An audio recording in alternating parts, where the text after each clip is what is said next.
human right, education. Let's start with question number 1. These are rights to participate in the establishment or administration of the government. Letter A, human right.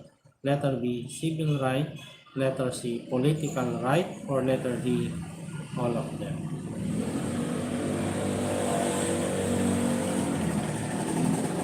Question number 2. No person shall be deprived of life, liberty, or property without blank. So what is the missing word? Letter A, due process of law. Letter B, warrant of arrest. Letter C, search warrant. Or letter D, evidence.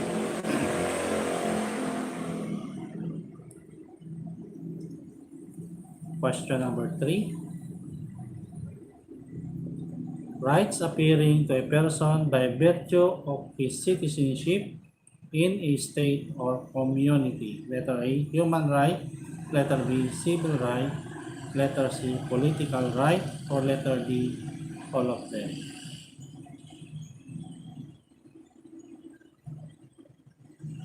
Number 4. Any government action in violation of the Bill of Rights is blank. Again, what is the missing word? Letter A, good. Letter B, nice. Letter C, void. Or letter D, prohibited. Okay, question number 5. These rights are imposing limitations on the power of the government as a means of securing the enjoyment of those rights. Letter A, human right. Letter B, civil right. Letter C, political right. Or letter D, all of them. Okay, para sa mga nahuling nag-login, press 9 tayo, huwag kalilimutan. At kung masyado tayong mabilis, mag-backread na lang kayo mamaya. Okay? Number 6. Responsiveness to the supremacy of reason, obedience to the dictates of justice. Letter A, human right. Letter B, civil right.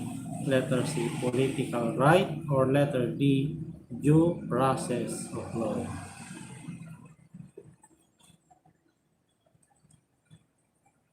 Next question, number 7.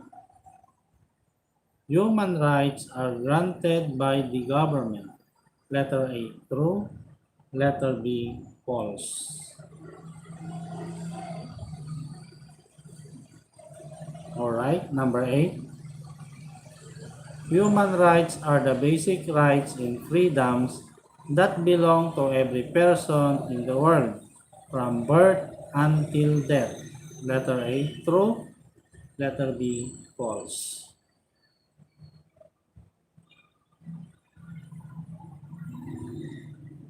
Number 9.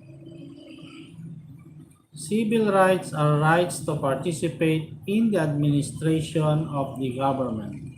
Letter A, true. Letter B, false.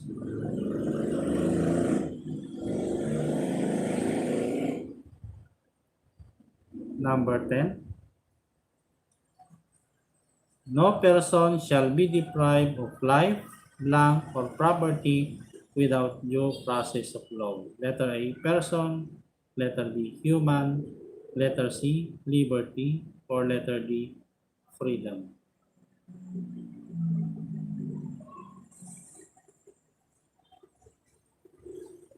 Number 11.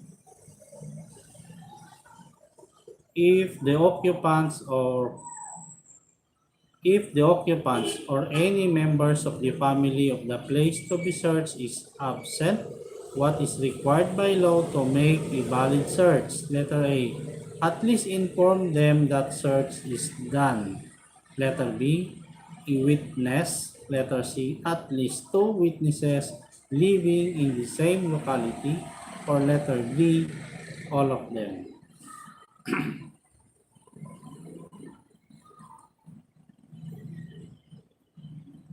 Number 12, the right of the people to be secure in their blank against unreasonable searches and seizures, whatever nature and for any purpose, shall be inviolable. What is the missing word or what are the missing words? Letter A, persons. Letter B, houses. Letter C, papers in effects. Or letter D, all of them.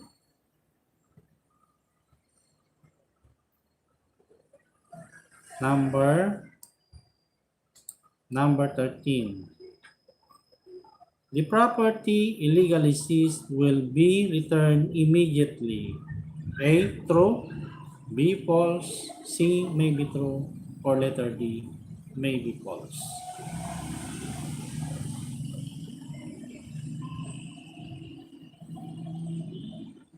Next, number 14.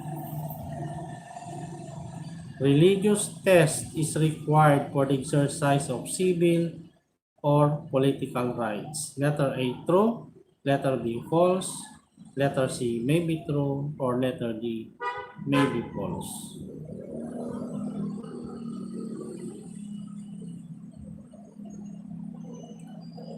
Number 15. Under search warrant, which of the following is required to be described in particular? Letter A, place subject of search. Letter B, police officer who will going to search. Letter C, A and D are correct.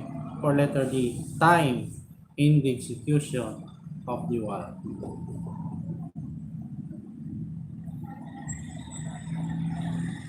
Number 16.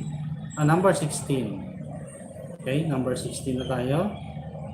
Under the Constitution, any evidence obtained in violation of the right against searches and seizures shall be blank for any purpose in any proceeding. Letter A, inadmissible. Letter B, admissible. Letter C, allowed. Or letter D, considered.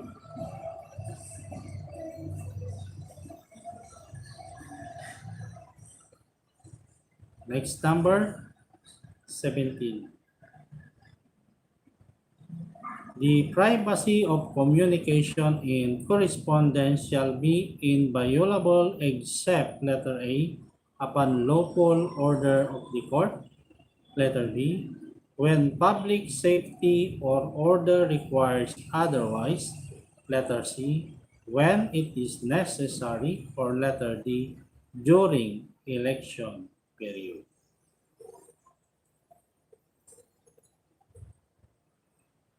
Question number 18.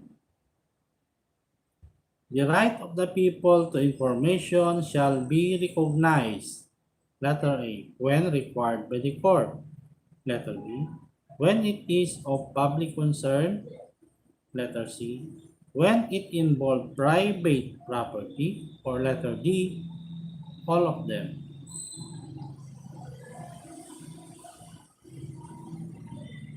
Question number 19. Newspaper publication. Newspaper dapat yan, ano? Pensya na sa spelling. Newspaper publication tending to impede, obstruct, embarrass, or influence the court in administering justice in a pending suit is blank. A, allowed as freedom of expression. B, recognized as freedom of speech. C, not it constitute criminal contempt. Or letter D, none of the above.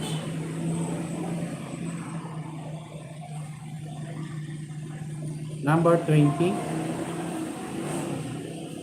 Charging admission fees for exhibiting nude pictures and paintings. Letter A, allowed for the interest of art. B, allowed as a freedom of expression. Letter C, not allowed for obscenity reason. Or letter D, not allowed without permission from the MTRCB.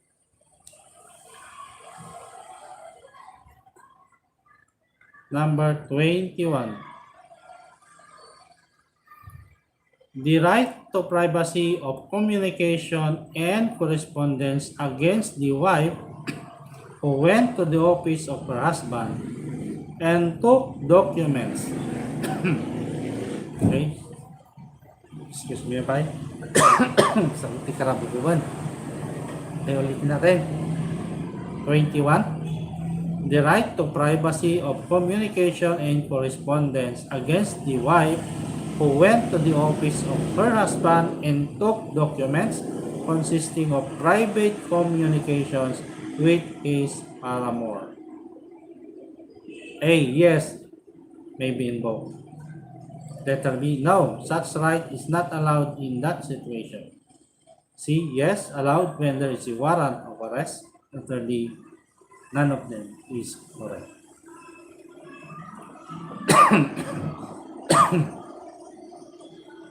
Next, number 22. The right of the people to be secure in their persons, houses, papers, and effects against unreasonable searches and seizures of whatever nature and for any purpose shall be, letter A, violable, letter B, respected, letter C, authorized, or letter D, inviolable.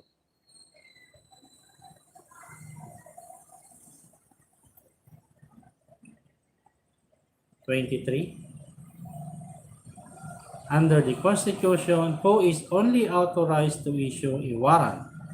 A. President. B. Any elected officials. C. Court. D. Chief PNP.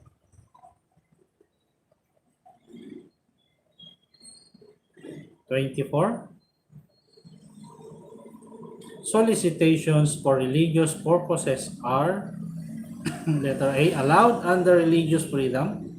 Letter B. Not allowed. There is a need of permit from DSWD. Letter C. Allowed if the proceeds are divided equally with the government. Letter D. Not allowed if it is involved monetary consideration.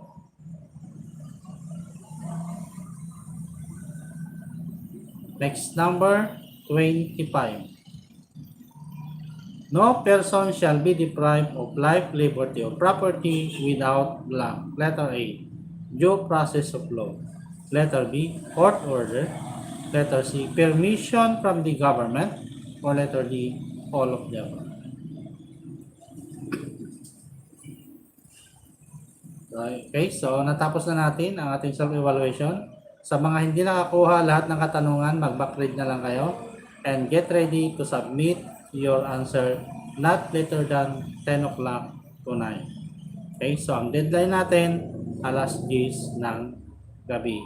Okay, whether you submitted or not, the link will going to close at exactly 10 o'clock. Okay, so maraming salamat sa inyong pag-login. At do not forget, by the way, do not forget to press finish. Okay? Yan ang keyword natin para alam natin na kayo ay present sa ating streaming today. Type finish. Okay, finish tayo. Tapos na, finish. Yan. SS afterwards. Okay? Type finish and see you again next meeting. Type finish, hintayin lang namin kayo. Okay, mag-close na tayo. Kapag na-close na kasi ito, hindi na pwedeng magpahabol, ano? Bilisan nyo.